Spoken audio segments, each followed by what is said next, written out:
ఆదిత్య కిరణ్. నేను మనం ఈరోజు మాట్లాడుకుపోయే అంశం ఏంటంటే మనిషి పుట్టుక, పరిణామము, మలుపు జీవిత గమ్యం, ఆత్మశోధన అనే విషయంపై మాట్లాడుకుందాం. ఆత్మశోధన అనేది ఎలా మొదలవుతుంది అంటే, ఈ మనిషి పుట్టిన దగ్గర నుంచి మనిషి నగ్న శరీరంతో పుట్టుకొస్తాడు. అది పరిణామంలో కొంచెం కొంచెం పెరుగుతూ నడక దశలోకి వస్తూ, మాటల నుంచి వస్తూ, వస్త్రాల సంస్కారాల దశలోకి ఒక దశకి వస్తాడు. ఆటపాటలతో మరొక దశలోకి వస్తుంది. విద్యార్థి జీవితం నుంచి కొంచెం కొంచెం పెరుగుతూ వచ్చే దశలో కొన్ని మార్పులు వస్తాయి. ఆ తర్వాత పరిణామ దశలో బాల్యం, కౌమారం, యవ్వన దశలో ప్రేమ, ఆకర్షణలు, శృంగార సంపర్కాల నుంచి ఒక దశ మొదలవుతాయి. ఆ తర్వాత ఇంకొక దశ చెప్పాలి అంటే పెళ్ళి, పిల్లలు, పాత్రస్థానం, జన్మజీవిత స్థానం దశల నుంచి మరొక మలుపు దశ మొదలవుతుంది. ఆ తర్వాత సంతానం జన్మించిన తర్వాత బాధ్యతలు మరొక దశలు మారుతాయి. ఆ తర్వాత బాధ్యతలు తీరిన తర్వాత మధ్య దశల నుంచి ఆధ్యాత్మిక చింతన, ఆ తర్వాత నడి వయసు నుంచి ముసలి వయసు వరకు వచ్చే చింతన వేరొకటి ఉంటుంది. అది మనకు భగవద్గీత ప్రకారం ఆత్మశోధన ఉన్నట్టు కనిపించినా అది అసాధ్యమైనది. మనిషి నేను ఎవరిని, ఆత్మను అని చెప్పటానికి అనేక దశలు ఉన్నాయి. అది కేవలం భగవద్గీత ఉన్న అది అనేక దశల సమూహాల పార్శ్వ అభ్యాసాలతో ముడిపడి ఉన్న సంక్లిష్ట ప్రక్రియ. కావున ఆత్మశోధన అనేది శరీర జీవుడు తన స్త్రీ, పురుషుడు నగ్నదేహ దశలోకి వచ్చినప్పుడు మాత్రమే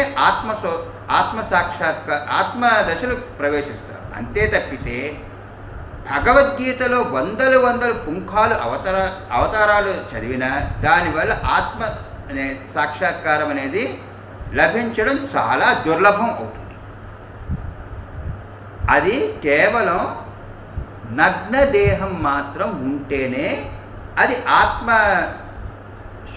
ఆత్మదశలోకి వస్తాము. పునాది నుంచి పరిణామంలోకి మాత్రమే అని ఈ కర్మ సిద్ధాంతం చెబుతున్నది.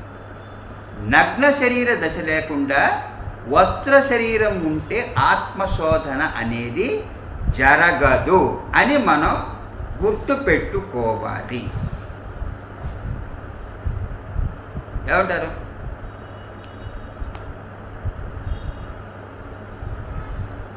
Soul of the point realities are also who am I also. If human being have also realization has only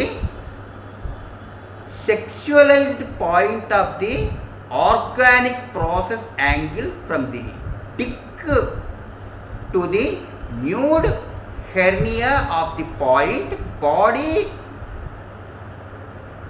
of the angles, from the inside angle, from the realized situation of the birth condition, life, what is what, after what higher steps are also will be happened, that situations are also will be memorizing only in human life.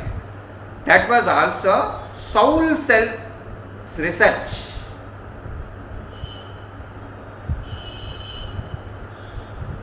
Soul sense research was also only sexualized condition of the body angle, also only will be understanding also, except hours of the hours, point, time to time, frame to frames, it will be involved with the point of the Bhagavad Gita studies of the references angle. Untold situations are also so many happening. So soul sense of the research was also highly impossible. Fully covered point of the clouds, shadow point of the body, sexualized body inside angle also only will be realizing also, except nothing but also another way.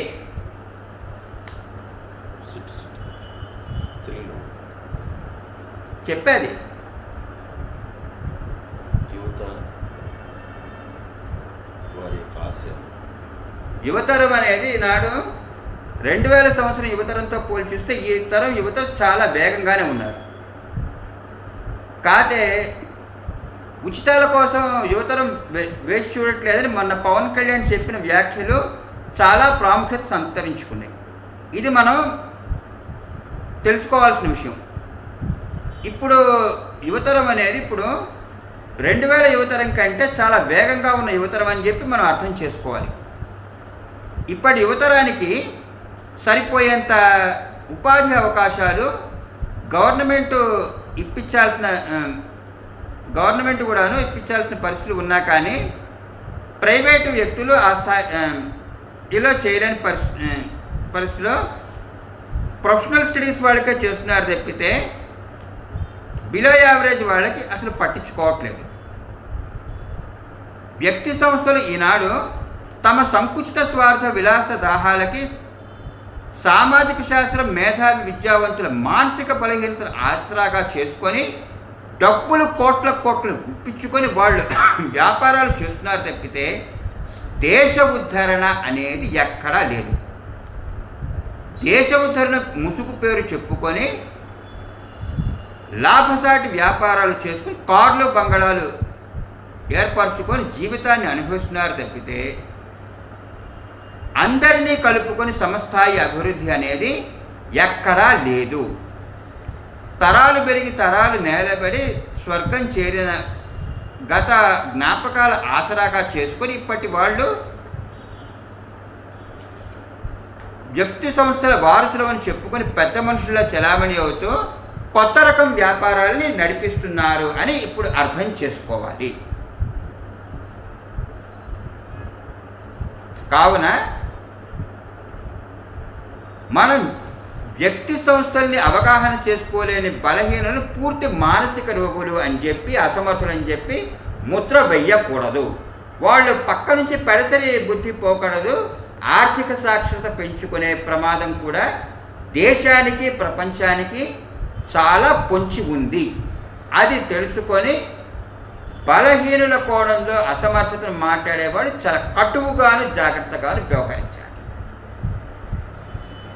ఏమంటారు? Very good. Next,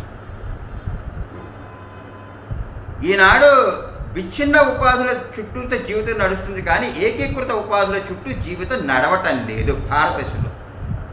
మీ యొక్క బాల్య జీవితం ఎట్లా sir?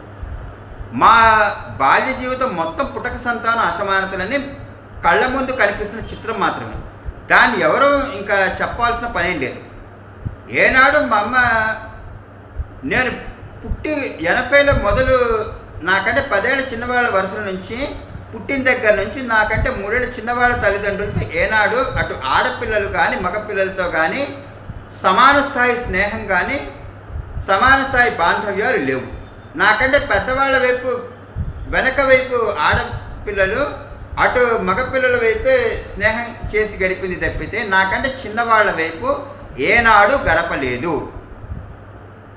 ఒక తండ్రి పాత్ర స్థానం జన్మ జీవిత స్థానం తేడాలు నేను బాల్యంలో ఉన్నప్పుడు మా నాన్నగారు నాకు అలాంటి పిల్లవాడు పుట్టడంలో సంబంధం లేదు, ఒకరోజు మీరు చదివించాలి, ఒకరోజు నేను రాయిస్తానని చెబితే అన్న మాటల నాటి నిరాదరణలు ఈనాడు అసమర్థతను బాధ్యత రాహిత్యమని చిత్కారాలు చవిచూడటానికి గృహహింసకు ఒక కారణమని చెప్పవచ్చు.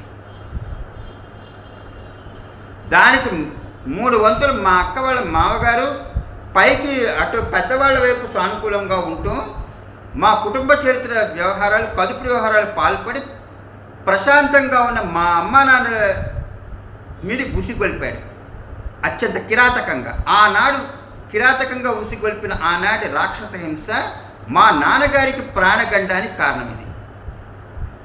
అంచెలంచెలుగా ఎదుగుతూ ప్రశాంతంగా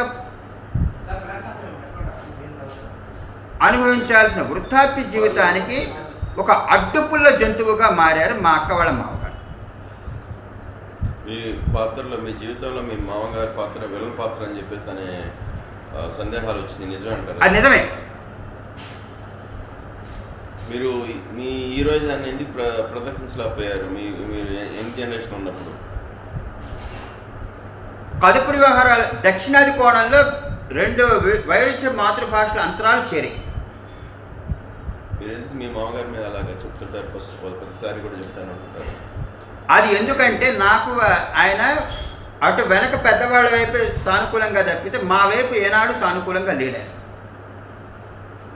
మా బావగారు మొదటి నుంచి కూడాను బ్యాక్గ్రౌండ్ స్టేజ్ సినిమా యాక్టర్గా మొత్తం హైదరాబాద్ గుంటూరు చుట్టూ కథలు నడిపించాడు తప్పితే అటు పుట్టకథ స్థానం బలం, అటు ఎక్కువ బలం ఉండటం, అటువైపు సమంగా అటు వాళ్ళ వైపు సానుకూలంగా మారడం, అటు సానుకూలంగానే ఉన్న మనిషిని అర్థమవుతున్నది. శాస్త్రహితంగా చెప్పాలంటే ఆయన మొదటి నుంచి అటు చదువు పుట్టక బలం, అక్కడ ఎక్కువ సానుకూలంగా కలిసి రావటం అది బాగా ఒక రకంగా మంచిది. కానీ ఇక్కడికి వచ్చేటప్పటికి అంత సమయం నిలవలేని పరిస్థితి రావటం, ఆ సమయం నిలచి మాట్లాడాల్సిన పరిస్థితులు కూడాను హెచ్చు తగ్గులు అసమానతలు మా కుటుంబంలో ప్రాప్తించాయి. ఆ కుటుంబంలో ప్రాప్తించడం వల్ల కూడా మా నాన్నగారికి ప్రాణాయుధాయ గండం వచ్చింది. అది నమ్మలేని నిజం మాత్రమే. జీవించి ఉన్నప్పుడు మా నాన్నగారి పుస్తకాలు చనిపోయినప్పుడు కనీసం ఈ ఉన్న గుడి డబ్బులు ఎంత కావాలి మీకు? డబ్బులు ఎంత కావాలి? 10,000 రూపాయలు తీసుకుంది. ఆమెకి ఇప్పుడు ఉండదు ఇవ్వండి కాస్త, కొంచెం అన్నీ తీసుకోండి. 2,000 అన్నా ఇవ్వండి. ఆమెకి 2,000 తీసుకోండి. ఫోన్పే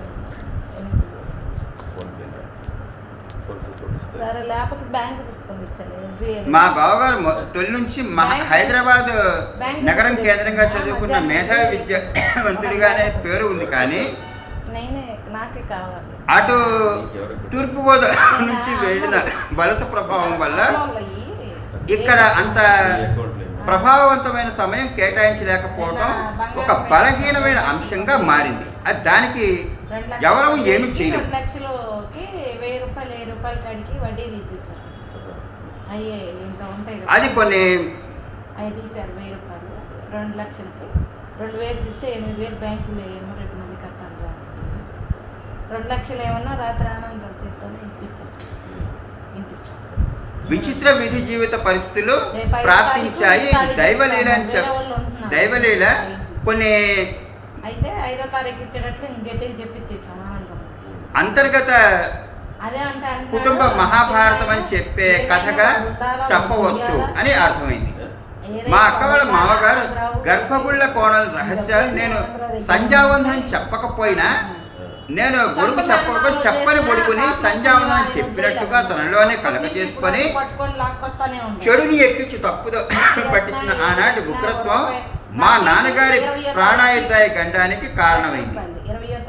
అది మోక్షకృతం ఉమామేశ్వరి గాయత్రి మంత్రం దైవికంగానే బలమైంది అని చెప్పి అది 5 రోజులే నిజమని 20 రోజులైనా ఆగుతాడు నిరూపించడానికి ఒక ఆధారాలు ఉన్నాయి. ముందు దారిలోనే ఫోన్ చేస్తాను.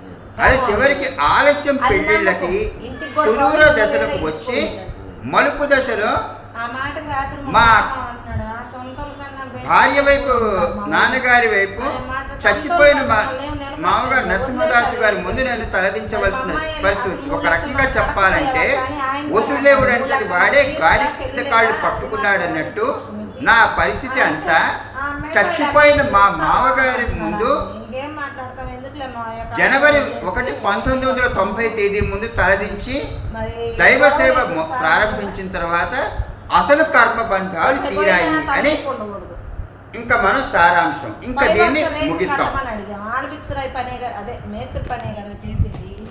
అది రేట్కి